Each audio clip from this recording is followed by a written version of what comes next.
Sud Radio Sarraul, 18h-19h, Laurence Perrault, Pierre Chasseret. Bonsoir tout le monde, 18h dimanche soir, vous êtes peut-être en train de rentrer à la maison, tranquillement installé devant la télévision. Ah ben non, on allume la radio s'il vous plaît. Salut mon Pierrot. Salut ma Lolo, comment ça roule? Eh ben ça roule plutôt bien et puis toujours heureuse d'être avec toi le dimanche pour terminer ce week-end. On va parler non pas de voiture ce soir, mais de vélo. C'est quoi? Une proposition qui a fait beaucoup de bruit, hein. Vous en avez peut-être entendu parler, et puis elle a été très vite étouffée. L'obligation du casque pour les cyclistes. Alors je ne parle pas du casque audio, c'est-à-dire les écouteurs que mettent les cyclistes sur la route, pour lesquels ils devraient être verbalisés d'ailleurs, au même titre que les automobilistes. Voilà, ça c'est fait. Je vais parler du casque pour les cyclistes. Vous en pensez quoi? Est-ce qu'il doit être obligatoire pour les adultes ou pas? Parce qu'il l'est déjà pour les enfants de 12 ans. On va en parler parce que cette mesure, elle crée un vrai clivage. D'ailleurs Lolo, on n'en a pas parlé avant parce que justement j'ai hâte de connaître ton opinion. Oui. Moi j'étais assez partagé, puis j'ai rencontré quelqu'un qui m'a convaincu. Voilà. On en parlera évidemment avec vous au 0826 300 300. Êtes-vous pour ou contre le port du casque pour les cyclistes? Vous savez qu'on en a beaucoup parlé la semaine dernière, qu'il y a eu une proposition qui a été faite et puis a priori ça a été retoqué au Sénat. Enfin en tout cas ça passe pas. Pour ou contre, vous en pensez quoi? 0826 300 300. Et puis nous allons évidemment aussi parler, c'est le gros sujet de la semaine, de la hausse des prix du carburant historiquement haut. Jusqu'où ça va aller? Comment vous arrivez, vous, à limiter les dégâts? Comment vous arrivez à peut-être faire des micro-économies sur ces prix du gasoil, d'essence en général, qui augmentent? C'est historique, hein, on n'a jamais vu aussi haut là. Ouais, là c'est juste de la folie, mais on le dit depuis combien de temps nous? Oula hein, ça ne nous rajeunit pas tout ça. Bah non, parce qu'on en parlait déjà avant les Gilets jaunes, puisque ça avait été... Bien sûr, et on disait dans cette émission, d'ailleurs la seule émission qui le disait, que l'enjeu des carburants serait l'un des enjeux de la campagne présidentielle. On le disait bien avant les Gilets jaunes, et puis on rigolait, on disait « Oh, ça serait, il dit encore n'importe quoi avec Mme Perrault ». Et au final, non, on disait pas n'importe quoi, la réalité est là. Et tu sais quoi Laurence, ça va encore monter. Oh là là, c'est pas une bonne nouvelle ça, dis donc, mais ça va monsieur péter. Chasseret. Ça va péter. Au bout d'un moment, ça peut pas être autrement. Allez, on en parle avec vous, 0826 300 300, puis on en parlera avec un monsieur qui a une station essence, qui s'appelle Francis Pousse, qui est également le président des distributeurs du carburant et d'énergie nouvelle auprès du comité national des professionnels de l'automobile. Et puis vous le savez, à la fin de l'émission, vous avez rendez-vous avec Pierre pour discuter avec lui, pour échanger sur quelque chose qui vous énerve ou qui vous plaît sur la politique de la route en France aujourd'hui. 0826 300 300, c'est parti. Sud Radio Sarraul, 18h-19h, Laurence Perrault, Pierre Chasseret. Alors, on en a beaucoup parlé puisque il y a eu un député qui a proposé de nouveau, il y a quelques jours, de rendre le casque obligatoire pour les cyclistes adultes. Et puis, c'est pas passé au Sénat quelques jours après. Pierre, pourquoi est-ce qu'on parle toujours de ça? Pour ou contre le casque à vélo? On refait un petit historique. Oui. Depuis maintenant quelques années, le casque a été rendu obligatoire pour les enfants de moins de 12 ans. Normal. Mais pas pour les plus de 12 ans, parce que beaucoup craignaient que l'obligation du port du casque viennent mettre un frein au développement du vélo en France. Donc on s'est dit, on va libérer les contraintes sur les usagers cyclistes pour permettre un développement du vélo. Jusque-là, ça tenait. L'argument qui était avancé et qui a été testé, c'était de dire que si les enfants s'habituaient à porter le casque, eh bien, arrivé à l'âge de 12 ans, ils continueraient à le porter, qu'on avait pas besoin d'obliger, qu'il fallait passer par cette incitation, cette forme de pédagogie qui allait fonctionner, sauf que, eh bien, il faut s'en rendre compte, et c'est comme ça peut-être que j'ai commencé à vriller sur mon opinion. On se rend compte que les enfants, lorsqu'ils passent 12 ans, le casque, ils ne le portent plus, ils arrêtent de le porter. Bonjour Teodoro Bartuccio. Bonjour Théodoro. Alors on va rappeler qui vous êtes. Entre autres, à la tête, vous avez créé une association qui s'appelle Mon vélo est une vie. Et puis surtout, vous êtes un professionnel des cyclistes puisque vous vous occupez aussi d'une équipe professionnelle de cyclistes. Alors, je suis directeur du Paris Cycliste Olympique, division nationale 1. Et puis, en même temps, on développe le savoir rouler à vélo sur la ville de Paris. On enseigne à peu près à 90 enfants par semaine le savoir rouler. Donc, on va dans les écoles et on enseigne le comment se déplacer à vélo. Donc, vous savez de quoi vous parlez? Oui. Et vous savez, en 2017, quand j'ai créé l'association Mon vélo est une vie, au début... j'avais fait plusieurs plateaux télé et radio en leur disant mais non, il faut pas d'obligation, vous savez, ça sert à rien une obligation. Les gens c'est de la logique. Porter un casque, c'est simplement de la logique. On doit se protéger. Et je me suis dit, ça sert à rien. À un moment donné, on va mettre en place cette mesure gouvernementale. On va éduquer non seulement nos enfants, mais automatiquement, les parents vont prendre exemple sur les enfants. Et en fait, je me suis rendu compte qu'avec toutes ces années d'expérience dans les écoles, à chaque fois, c'est toujours le même résultat. C'est-à-dire que quand on arrive auprès des enfants en leur disant, il faut mettre un casque, déjà, c'est une obligation à moins de 12 ans, mais on s'en fout un peu de l'obligation, surtout pour vous, c'est pour votre sécurité. Les enfants me disent, mais n'importe quoi, papa, maman, ne le mettent pas, pourquoi moi je devrais le mettre? Donc, je me suis dit, mais c'est pas possible. Comment on peut pas enseigner à son enfant de pas mettre le casque? Comment on peut pas protéger ses enfants, à tout simplement protéger la partie la plus sensible du corps? Alors ça, on va revenir dessus. On apporte un chiffre. Ouais. À 12 ans, Laurence. Idée, moi. À 12 ans, Laurence. Un enfant sur 3 continue à porter le casque. Ça veut dire que 2 sur 3 abandonnent le casque. On va en discuter de l'utilité. Mais moi, j'ai une idée. Vous savez, ce à quoi je pense, pourquoi les gens ont du mal? Parce qu'historiquement, on n'a jamais porté de casque. Je fais partie de cette génération, quand on faisait du vélo, alors il n'y avait pas autant de voitures, il y avait pas... Alors, je ne suis pas vieille, faut pas rigoler, mais dans les années 80, 90, il n'y avait pas tout surtout dans les grandes métropoles, on ne portait pas de casque historiquement sur les vélos. Et tu sais pourquoi aussi? C'est parce qu'en fait, le vélo est associé à une notion de plaisir, de loisir et donc de liberté. Ouais. Et apporter une contrainte, parce que ça peut être vu, quoi qu'il arrive, quand même comme une contrainte. Ça veut dire, si je l'ai oublié, mon casque, je ne peux pas faire de vélo. Et mon brushing, quoi. Eh bien, apporter cette contrainte, non, mais forcément, apporter de la contrainte dans un milieu de liberté, c'est toujours difficile à accepter. Alors, je l'entends, et j'ai entendu l'argument de Théo. Moi, Théo, il m'a fait vriller. C'est-à-dire que j'étais plutôt favorable au casque, parce que moi, je le porte vis-à-vis de mes enfants. Puis après, je me suis dit, mais non, pas d'obligation. Et Théo m'a dit, mais regarde Pierre, ça marche pas. Les cyclistes abandonnent le casque. Et puis, il m'a montré une étude. Cette étude, Théodoro, réalisée par l'Université de Strasbourg. Tout à fait. Cette étude-là, ça a terminé le job sur moi. Parce que je me disais toujours, oui, mais bon, c'est bon, si je tombe à 15-20 km/h, il m'arrivera rien. C'est pas... et là, je voudrais que vous nous parliez de cette étude avec des mots simples pour que tout le monde comprenne bien l'intérêt de porter le casque à vélo. Tout simplement, l'étude précise que quoi qu'il arrive à n'importe quel kilomètre-heure, on peut avoir 100% de dommages par rapport à la tête. Donc ça a été prouvé. À combien? Ils ont fait trois schémas en fait. Il y a un schéma à 45 km/h, un 25 et puis un 10 km/h. Donc à partir de ce moment-là, on s'aperçoit que quand on n'est pas casqué, on est vulnérable, tout simplement. Et moi, j'ai envie de dire, vous savez, la partie la plus sensible reste la tête. La partie la moins soignable reste la tête. Et alors, beaucoup de personnes vont me dire, oui, mais tu comprends, quand tu vas te faire renverser par un camion, même si tu as le casque, ça sert à rien. C'est vrai. Évidemment que ça sert à rien. Mais par contre, le casque va servir pour des petits chocs. Quand vous êtes sur une piste cyclable, parce qu'on parle beaucoup en me disant, mais tu milites pour le casque, mais par contre, il faut militer pour les aménagements cyclables. On peut faire les deux. Moi, vous savez, je suis pour les aménagements cyclables. Puis ils ont explosé les aménagements cyclables depuis la Covid. Mais j'ai envie de vous dire, quand on est sur des pistes cyclables, on est en cohabitation avec les piétons. Parfois, les piétons font pas attention et viennent sur les pistes cyclables. On est à 20 km/h. Parfois, les vélos ne font pas attention et vont sur les trottoirs. Les vélos ne font pas attention aussi. Donc, il peut y avoir des chocs. Et c'est sur les petits chocs qu'il faut qu'on soit casqué, tout simplement pour se protéger. On continue d'en parler, si vous le voulez bien, dans quelques instants. Notre invité, Théo Bartuccio, qui est, je vous le rappelle, à la tête de l'association Mon Vélo est une vie, association d'ailleurs créée suite au décès par accident d'un de vos amis à vélo. On pourra d'ailleurs en reparler, parce que c'est des réalités avec ou sans casque qui peuvent malheureusement avoir lieu aussi. Et puis on aura Christian qui est avec nous de l'Hérault, que nous entendrons et qui réagit à cette question que l'on vous pose aujourd'hui. Pour ou contre le casque obligatoire pour tous les cyclistes?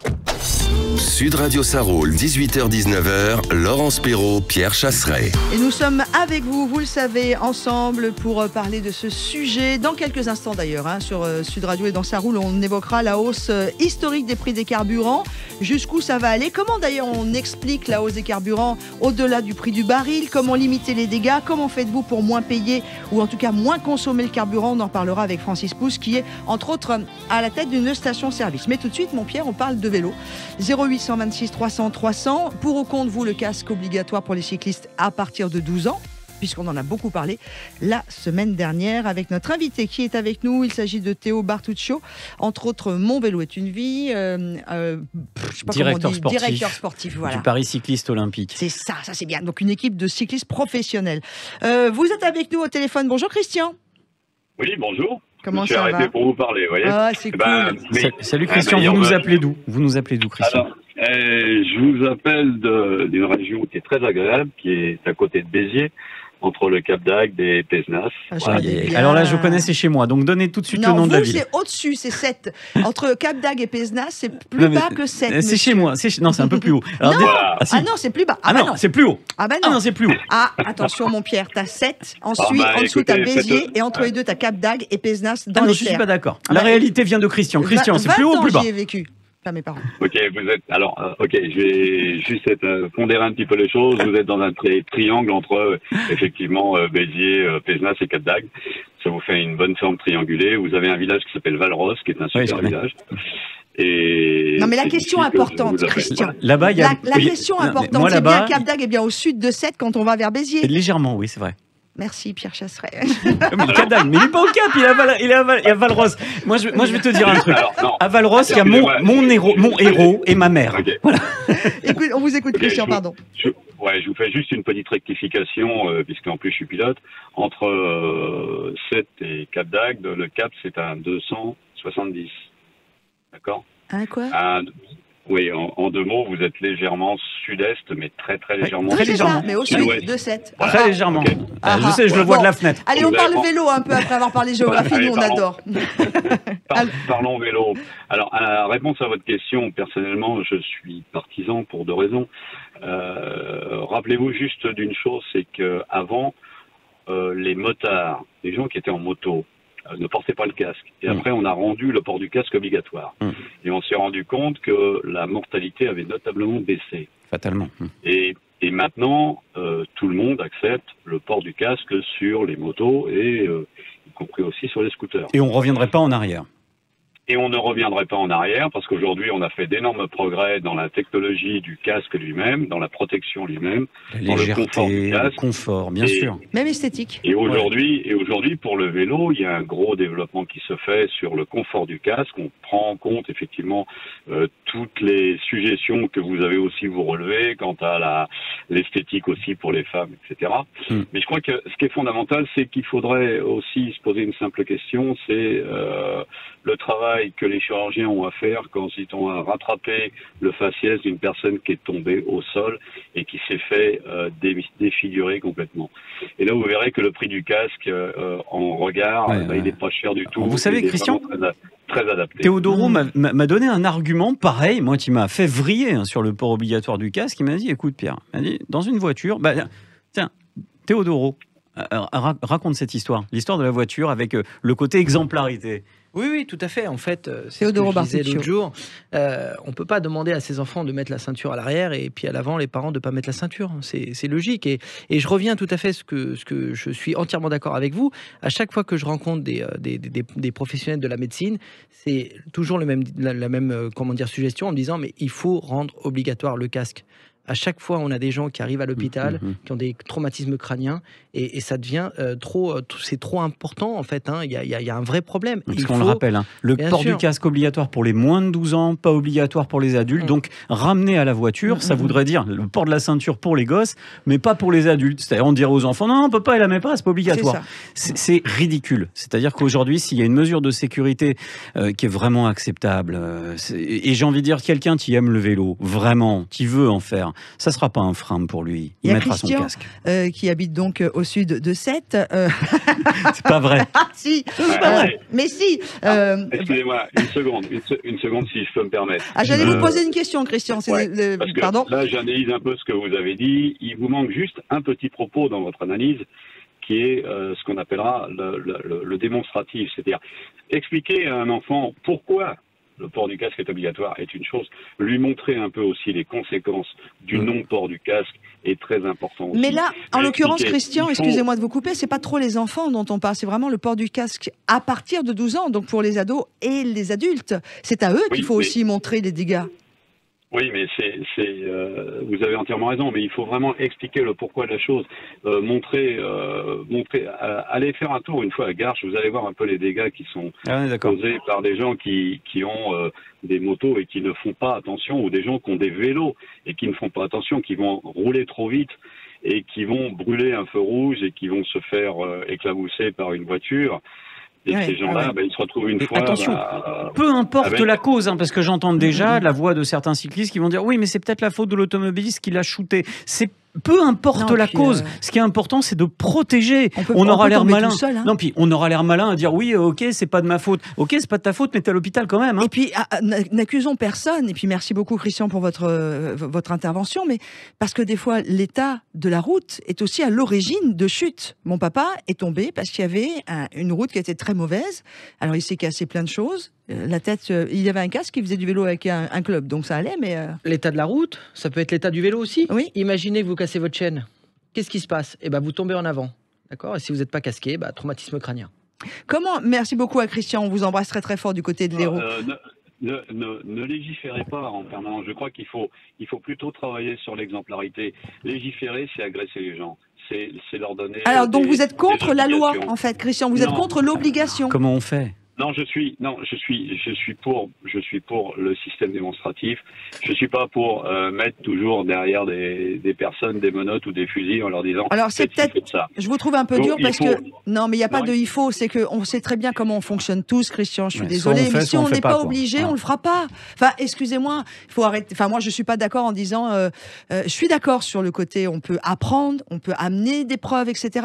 Mais si on n'amène pas une obligation à un moment ou à un autre, regardez le coup de la ceinture de sécurité. Ouais, puis je vais plier le truc. Fabio Casartelli. Voilà, ça te parle, Théo. Coureur du Tour de France, 1995, si je dis pas de bêtises, je fais appel juste à ma mémoire. Il chute dans une descente, il tape un caillou, il n'est pas casqué. Si ce jour il est casqué, peut-être que sa vie est sauvée. Aujourd'hui, dans le Tour de France, tout le monde porte un casque. Et je pense que dans le milieu professionnel, ça viendrait pas à l'esprit, Théodoro, dans ton équipe au Paris Cycliste Olympique. Est-ce que tu as déjà entendu un de tes cyclistes dire moi je ne mettrai pas le casque? Quand À j'ai l'entraînement. commencé le vélo, je mettais pas de casque. Et puis, il y a eu la mort de Fabio qui est décédé sur le Tour de France. L'UCI a fait l'obligation de porter un casque. L'Union Cycliste Internationale. Voilà, l'Union Cycliste Internationale. Et automatiquement, c'est devenu une obligation de porter le casque en compétition. Mais tout le monde a pris cette habitude de le mettre aussi à l'entraînement. Et quand vous regardez sur les routes, quand vous regardez des pratiquants sportifs, il n'y en a plus aucun qui ne porte pas de casque. Aucun. Parce qu'il y a eu cette obligation. Et aujourd'hui, comme disait monsieur, il a tout à fait raison, un casque, c'est léger. C'est esthétique. Et puis maintenant, il y a des systèmes où il y a des lumières qui sont intégrées dedans. Et donc ça Ouais. peut être aussi la solution La par sécurité. rapport à la sécurité, à la visibilité. Bien sûr. Il n'y a plus de frein. Le seul frein aujourd'hui, c'est quelques réfractaires qui font du mal à la cause, à mon avis. Parce que quand on aime le vélo, on doit militer avant le développement, on doit militer d'abord pour la sécurité. Je sais, Théodoro, que tu es un passionné du vélo, et quand on a la passion du vélo qui coule dans les veines, et c'est aussi mon cas contre toute attente, eh bien, avant tout, on sécurise. Et c'est grand sécurisant qu'on peut développer après. Vous savez, moi, je suis pas là pour développer la pratique du vélo. Je suis simplement là pour développer la sécurité des cyclistes. Marre de voir des amis se faire percuter. Hier, j'étais sur la route, trop de danger, inutilement. Vous voyez ce que je veux dire? Hier, il y a des voitures qui nous ont frôlés. Heureusement que j'avais mon casque. Alors, c'est sûr que si une voiture me tamponne, c'est compliqué, parce que même le casque me protégera pas à 100%.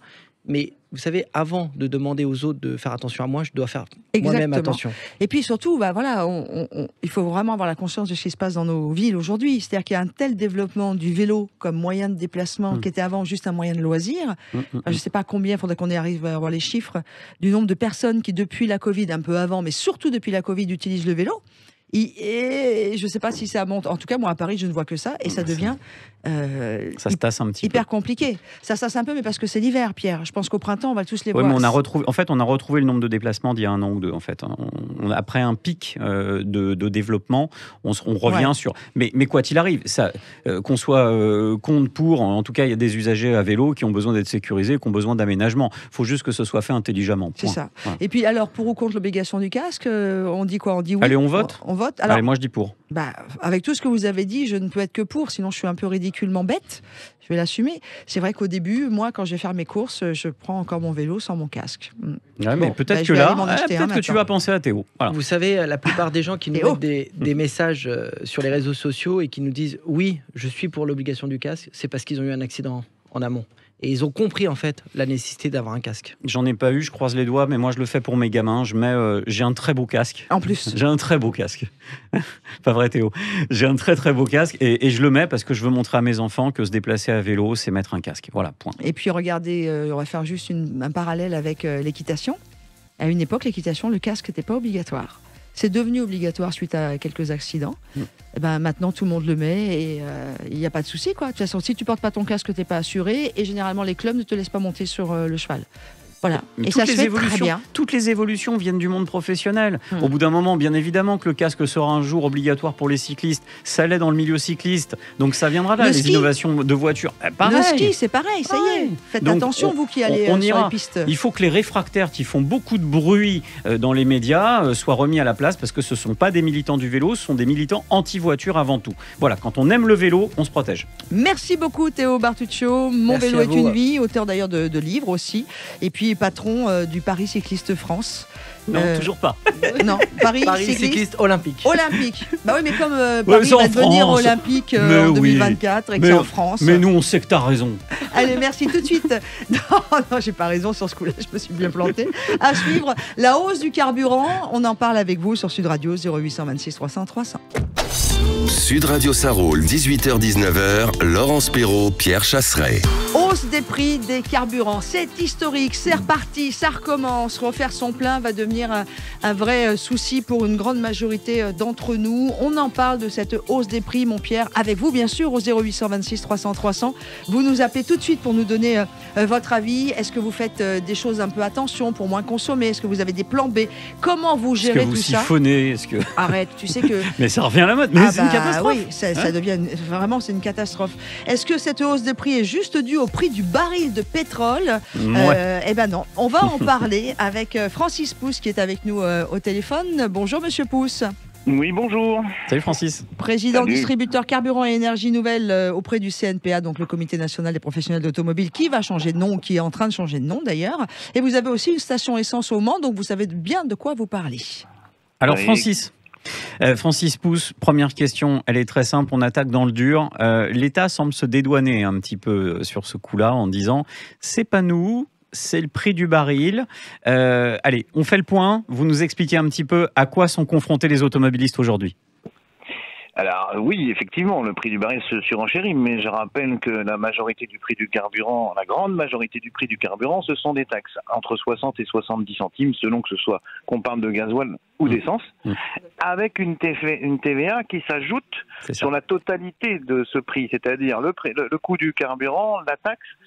Donc effectivement, le gouvernement s'enrichit quand on augmente le prix du carburant. Donc ça veut dire, pour faire simple, comme la TVA est une taxe de 20% du prix global, plus le prix du baril monte, plus l'État engrange de l'argent. Alors, si je traduis ça à la hauteur de votre station-service, parce que vous êtes une petite station-service, en dehors, pour que tout le monde se situe, en dehors de la grande distribution, qui aujourd'hui vous attaque dur. Elle vous attaque dur parce qu'elles font des opérations prix coûtant.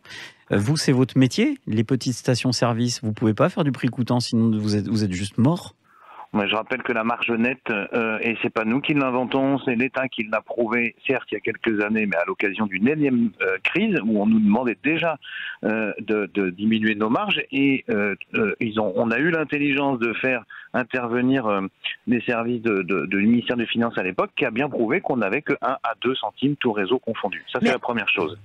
Ensuite, Monsieur Leclerc s'attaque maintenant à la baguette. Ça fait des années qu'il s'attaque au carburant. On ne parle pas d'un vrai prix, puisque 29 centimes ne contient pas l'ensemble des coûts de distribution, la fabrication, l'amortissement. C'est exactement pareil dans le domaine du carburant. Effectivement, la loi dit un prix coûtant, c'est prix d'achat plus transport. Mais quand est-ce qu'on prendra en charge les coûts de fonctionnement de cette station, les coûts du caissier? Il y en a encore pas beaucoup dans les grandes surfaces. Donc vous comprenez bien que nous, alors que l'essence peut représenter 20, 30, 40, 50, voire 60% de la marge de la société, on ne peut absolument pas vous comprenez Vous comprenez l'automobiliste lambda, lui, il voit les prix qui explosent, il va être de plus en plus tenté malheureusement pour vous par la grande distribution. Moi je le comprends. Donc on est en train de se tromper. Le chèque de 100 balles et 1 mars qui a été fait aux Français, on voit bien que ça marche pas. Ça a éteint le feu médiatique. Bruno Le Maire a réussi à éteindre le feu médiatique avec la petite formule du 1 centime en moins de taxes, ça ferait 500 millions de moins dans les caisses de l'État, ce qui n'est pas tout à fait juste d'ailleurs. Mais on a éteint le feu médiatique. Aujourd'hui, ça reprend. Et derrière, moi, je suis persuadé à 100%. On en avait discuté à l'époque, pour être très franc, avec tous ceux qui nous écoutent, Francis Pousse. Sur Sud Radio. On va être honnête. Moi, je vous avais dit dès le départ, attention, le chèque de 100 €, il ne va pas vous aider. Il va pas vous aider. Ce qu'il faut, c'est une baisse des taxes pour tout le monde. Sinon, on va perdre les petites stations-service qui font le maillage territorial, qui font le fait qu'on trouve encore quelques litres de carburant à côté de chez soi. Là, vous allez crever si on continue comme ça. On va d'autant plus crever que c'est au moment où on a besoin de se diversifier dans notre activité énergétique, distribuer de l'électricité mais en bande rapide, distribuer du gaz, distribuer plus tard de l'hydrogène. Ces investissements sont très importants et le gouvernement, comme on dit dans la Sarthe, a mis la charrue avant les bœufs. Et alors, il aurait fallu booster les énergies alternatives et éventuellement après augmenter les taxes sur le pétrole. Là, on a fait dans l'autre sens. Donc nous, on n'a pas de capacité d'investir et on est de plus en plus fâchés contre le gouvernement à qui on dit qu'on est essentiel. Et vous avez joué le jeu pourtant. Hein. Oh oui, vous étiez ouvert tout le temps. Moi, j'étais fermé dès le départ et je me souviens que vous avez vraiment joué le jeu. Vous avez fait confiance. Et aujourd'hui, la confiance, elle n'est pas au rendez-vous. Pierre et Francis, restez avec nous parce qu'on a beaucoup d'appels au standard de Sud Radio. Je voudrais évidemment donner la parole à ceux qui nous rejoignent au 0826 300 300. Dans Ça roule, bonjour Renaud. Et bonjour Sud Radio. Alors moi j'adore vos chansons déjà. Non, c'est pas le même. Moi j'adore vos voitures. On peut la jouer aussi. L'île sur la Sorgue est une très belle ville. Alors Renaud, vous êtes à Rodez. Tout à fait. Votre avis, alors comment vous vous positionnez par rapport à cette hausse des prix du carburant qui est historique? C'est une calamité, et puis c'était véritablement une vraie honte. Vous l'avez dit, ce qu'on a reçu là en fin d'année, là les 100 €, même ceux qui n'ont pas de voiture, et ce qui est mon cas depuis longtemps maintenant, c'est juste une blague. Ça a encore augmenté récemment et ça ne va faire qu'augmenter. Oui. En fait, le seul avantage que cette augmentation a, en dehors de remplir les caisses de l'État, parce qu'on le sait, la plus grosse taxe, si je dis pas de bêtises, c'est la TICP. Le seul avantage qu'il y a, c'est pour la SNCF et sa filiale fret. Voilà, ça relance juste le fret SNCF. Ouais, ça marche pas tant que ça. Donc. Non. Du moins, il recommence. On a vu avec Rungis, il recommence à relancer doucement, médiatiquement. Voilà.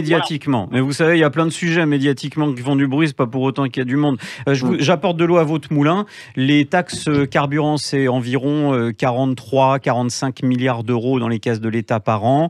Ça pèse plus de la moitié de l'impôt sur le revenu. Voilà. Ah oui, non, mais même sans parler de l'impôt, sur le portefeuille des Français, faire le plein, c'est devenu... C'est un braquage. Mais c'est plus comme...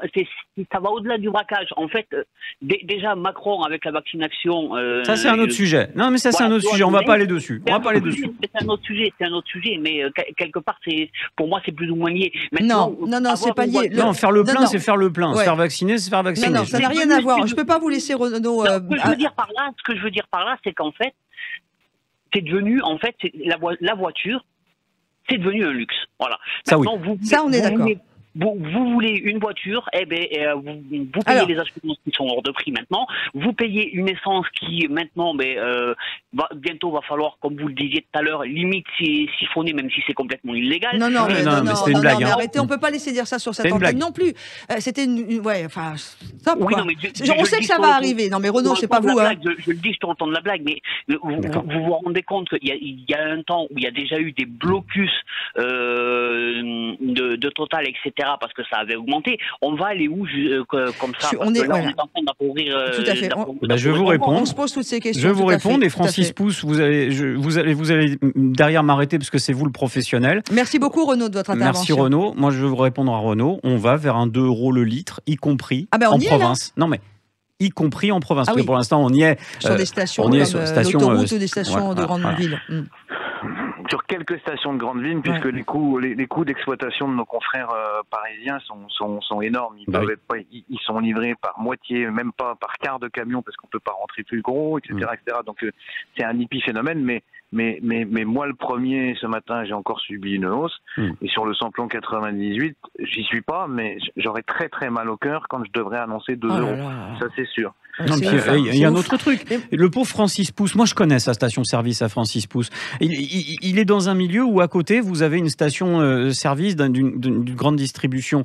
Donc forcément la concurrence elle est rude. C'est-à-dire que derrière vous devez plus ou moins vous aligner, sauf qu'on rogne sur la rentabilité de la structure. Donc derrière ça va se ressentir sur l'emploi, ça va se ressentir sur la pérennité.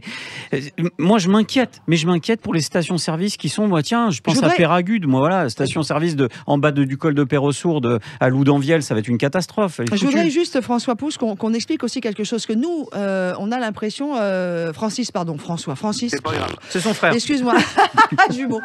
Francis, on a l'impression que c'est juste dû à cause de la hausse du baril de pétrole, mais en fait, même ce qu'on ajoute au niveau écologique et propre, ça aussi, ça a augmenté. Racontez-nous un petit peu tout ce qui se passe avec l'éthanol, qui a vachement augmenté, et donc du coup, ça augmente aussi le prix de l'essence classique, du carburant classique, y compris le diesel. Alors, comme on veut faire du bio, et effectivement, on a bien compris les impacts du Dieselgate et compagnie, on veut faire du bio, on met du bio dans les carburants, à peu près, alors sur le E10, vous avez à peu près 8,5, sur le gasoil, on est entre 6 et 7. Ce bio vient de la terre, on est d'accord? Ouais. Ça vous a pas échappé et c'est le problème des boulangers, que les matières premières agricoles ont augmenté. Donc, fatalement, les matières premières agricoles qui participent à la création de la part bio de ce carburant a augmenté. Et voilà, ça les betteraves, par exemple. Voilà, les betteraves pour l'éthanol. Donc ça a surenchéri encore le coût du carburant. Je veux juste rappeler, parce que c'est important, il faut être honnête dans la démarche, que dans un litre de carburant, vous payez aussi ce qu'on appelle des C2E, des certificats d'économie d'énergie. C'est quoi ça? 50% des C2E produits en France sont apportés par le carburant. Ça représente à peu près 5 à 6 centimes. Ça sert à quoi? Par litre vendu. Et ça sert par contre, c'est un avantage, c'est une redistribution. C'est ce qui permet de financer les travaux de rénovation énergétique chez les particuliers. Les aides fameuses en ce moment, les fenêtres, l'isolation, sont financées par ces C2E. Oui, d'accord. Et ça, on ne le savait pas. Mais j'entends bien. On l'apprend sur Sud Radio dans sa roue. Alors ça, c'est super. Merci de l'information. Effectivement, ça m'aide à avaler un peu la pilule. Mais je suis désolé, pas tant que ça, parce qu'au final, un automobiliste, il a besoin de faire le plein sur un produit qui est l'un des 3 produits les plus taxés en France, qui est l'un des produits les plus taxés au monde. La France est championne quasiment du monde de la taxe sur les carburants. Ça veut dire quoi, Pierre? Ça veut dire qu'il y a 40 millions d'automobilistes. On prône la baisse des taxes déjà. Mais de toute façon, il faut être clair. Il n'y a pas 50 solutions. Aujourd'hui, maintenant, il y en a qu'une. Le gouvernement Macron est face à une réalité qui va se poser de plus en plus au moment de l'élection présidentielle. Que proposent les candidats à l'élection présidentielle sur les prix des carburants? Pour l'instant, c'est le flou artistique. Je résume vite. Anne Hidalgo, Marine Le Pen, baisse des taxes. Éric Zemmour, pour l'instant, a annoncé une sorte de remboursement de carburant par les chefs d'entreprise, comme pour les frais liés au transport en commun. Ouais. Ça me paraît pas très tenable. Qu'est-ce qu'on a d'autre comme positionnement? J'oublie qui? Les écolos. Mélenchon, Monsieur Mélenchon propose le blocage des prix, mais il n'a pas dit à combien. Donc, il en manque un bout. Si on bloque à 2 euros, moi je veux bien, mais c'est pas un gros blocage. Donc bloquer, très bien. Madame mais Taubira, on l'a pas entendu. On l'a pas entendu. Valérie Pécresse, je n'ai plus sa mesure en tête, mais ça ne passe pas par une baisse des taxes. Valérie Pécresse a annoncé non hier sur BFM TV. Le budget de l'État ne le permet pas. D'accord. Enfin, c'était pas hier, c'était Francis, c'était mardi dernier. Là, on est dimanche. Juste une chose, on a Laurent aussi qui nous appelle du Lot-et-Garonne. Bonjour Laurent. Allô? Oui, bonjour Laurent. Oui. Merci de votre patience, mais le sujet est tellement passionnant. Lolo du Lot. Ah non, et Garonne. Lolo du Lot. Et Garonne, parce qu'il y a Lolo de Saroul Sud Radio et Lolo du Lot et Garonne. On vous écoute. Oui, bonjour à tous, d'abord. Eh bien, sur ce sujet de la hausse des carburants, on est vraiment taxé par notre gouvernement et effectivement, c'est, comme vous le rappeliez, un des produits les plus taxés. Et je pense qu'en fait, ils ne prennent pas en compte les difficultés quotidiennes des citoyens. Parce qu'ils ne sont pas dedans, mon Lolo. En fait, ce qui se passe, c'est qu'ils ne sont pas dedans. La France rurale qui vit dans le Lot-et-Garonne, alors même quand on est proche d'une grande ville, on vit la ruralité lorsque l'on n'est pas sur Paris, Lyon, Marseille, Nantes, et voilà. Et quand on n'est pas dans ces grandes villes, ce que vous vivez, c'est pas ce que vivent les candidats à présidence. Pierre, surtout que Laurent du Lot-et-Garonne, il est exploitant dans le secteur agricole, et cette hausse du carburant, pour lui, elle est super inquiétante. C'est ça, Laurent, hein? Tout à fait. Alors, elle est inquiétante à double titre parce que j'utilise les carburants donc pour les véhicules, pour nos trajets quotidiens et pour les livraisons, mais également aussi pour le chauffage des installations. Et donc, mais je me mets aussi à la place du citoyen lambda qui travaille et qui a besoin de son véhicule pour aller à son lieu de travail. Et en fait, on est sur une baisse de pouvoir d'achat conséquente et on devrait mettre en place des mesures de diminution des taxes parce qu'aujourd'hui, on lie les deux problèmes, c'est-à-dire on lie la hausse des taxes à l'écologie. On voudrait faire de l'écologie punitive en disant on va faire payer plus de taxes aux gens qui utilisent des véhicules parce que effectivement c'est mauvais pour l'environnement, mais on ne peut pas faire de l'écologie quand on n'a pas les moyens de la faire. L'écologie, c'est une politique de personnes aisées. Il faut d'abord que les gens aient les moyens de vivre convenablement pour ensuite envisager de faire de l'écologie. Vous savez Laurent, vous savez quel est le premier parti de France? Ce sont les abstentionnistes. Oui. Voilà. Oui. Et vous savez pourquoi? Parce que justement, aujourd'hui, moi, je ne dirais pas pour qui, mais il y a des candidats pour qui j'ai de l'affection à titre humain, d'autres que j'ai rencontrés, que j'ai trouvé sympas, mais pas très crédibles en tant que candidat, mais peu importe. Moi, je vais vous dire juste, aujourd'hui, je les sens tous en dehors des réalités des Français. Et c'est ça qui fait peur. Quand j'entends Valérie Pécresse dire que le budget de l'État ne peut pas se permettre, au bout d'un moment, il faut regarder ce que c'est le budget de l'État. Est-ce que le budget des Français peut se permettre de tels prix? C'est bien beau de voir le budget de l'État, mais le budget des Français, moi je vais vous raconter une réalité. Lolo, dans mon village, j'habite dans un village, j'ai des gens qui sont en train de choisir entre se déplacer ou se chauffer. Ouais. Et comme ils doivent se déplacer, ils font quoi? Ils se chauffent pas. Il y a des gamins à la maison. Mais qu'est-ce que c'est que ça? On vit une société où aujourd'hui les gens doivent choisir entre mettre 3 pulls sur eux ou aller au travail. Comprends pas. Et puis on a la hausse des carburants et malheureusement on va finir le sujet là-dessus. Merci beaucoup Laurent du Lot-et-Garonne d'être intervenu, mais il y a la hausse de l'électricité, la hausse du gaz. La hausse de l'énergie. La hausse de tout ce qui est énergie. Francis Pousse, le mot de la fin parce qu'on arrive à la fin de notre... Qu'est-ce que vous voulez dire aux candidats et au président? Voilà. Il faut bien évidemment que les énergies soient acceptables. D'ailleurs, on pourra noter que sur l'électricité, on a quand même su supprimer une taxe de 9 milliards. Donc quand on me parle de 5 milliards annuels pour 10 centimes de baisse, c'est peut-être crédible, d'autant plus que cette baisse de TICPE, si on parle d'elle, elle n'est pas forcément annuelle. Peut-être qu'on en aura besoin pendant 6 mois, donc ça ne coûterait que 2,5 milliards. Même pas, parce que là on est dans le trop perçu, on n'est pas dans le manque à gagner. Voilà, et je suis tout à fait d'accord. Et pour revenir à mon métier, il est indispensable de conserver un maillage territorial d'approvisionnement en produits énergétiques. Je le dis exprès comme ça parce que c'est pas que le gazoil ou le samplon, ça sera les autres. On a aujourd'hui un maillage qui est tout à fait, les 5800 stations que je représente, on a un maillage qui est tout à fait fin pour distribuer l'ensemble des nouvelles énergies. À une époque où le gouvernement n'a pas atteint ces 100 000 bornes, puisqu'on en est loin, on doit être à 52 000 bornes de recharge électrique. On leur dit banco, allons-y, mais on n'est absolument pas entendu. Or, on a su aider nos collègues débitants de tabac à hauteur de 100 millions pour leur transformation, puisqu'on a aussi augmenté le prix. Le mot de la fin. Ouais. Et moi, je vais le donner, le mot de Francis Pousse. C'est que pendant le confinement, le commerce essentiel, c'était aussi le distributeur de carburant et qu'on était bien content de les trouver. Donc aujourd'hui, il faudra peut-être les entendre. Et puis au-delà de ça, c'est qu'on ne peut pas vivre sans aujourd'hui. On peut pas. Pour l'instant, c'est tout. On ne peut pas. Donc sans. Et aujourd'hui, c'est pas quand on n'aura plus de station-service sur le maillage territorial et qu'on pourra plus faire le plein qu'il faudra se plaindre. Merci beaucoup Francis Pousse d'être intervenu. Je rappelle que vous êtes président distributeur carburant et énergie nouvelle auprès du Comité national des professionnels de l'automobile. Vous avez aussi une station essence au Mans, donc vous savez très bien de quoi vous parlez. Merci à vous qui êtes intervenu au 0826 300 300. Dans quelques instants, nous allons vous donner la parole. Voici venu le moment de l'échange avec Pierre. Vous avez envie de discuter, de parler, de râler, de dire votre accord ou désaccord sur ce qui se passe sur la politique routière ou tout ce qui se passe autour de la route en France. On vous attend. Sud Radio Sarraul, 18h-19h, Laurence Perrault, Pierre Chasseret. Et pour conclure notre rendez-vous, eh bien, nous allons accueillir Pascal. Pascal qui nous appelle de l'Aude pour l'échange avec Pierre. Bonjour Pascal. Bonjour. Merci d'être avec nous. Vous habitez où dans l'Aude ? J'habite à Fontcouverte, c'est entre Carcassonne et Narbonne. Exactement, c'est très très très très beau. Il y a un restaurant exceptionnel d'ailleurs, vous n'êtes pas très très loin, c'est plus du côté de Narbonne, à Fontjoncouse, où l'ami Monsieur Goujon vous attend sur son magnifique restaurant 3 étoiles. Si vous passez par là, allez-y au moins une fois dans votre vie, c'est un vrai bonheur. Bon, on n'est pas là pour parler gastronomie, Pascal. Pierre vous écoute. Écoutez, vous avez entièrement raison, c'est le roi de l'œuf parfait, ce qui n'est pas tout à fait le cas de la politique de la route et des usagers de la route et des industriels de la route. Alors, on vous écoute, que voulez-vous dire exactement ?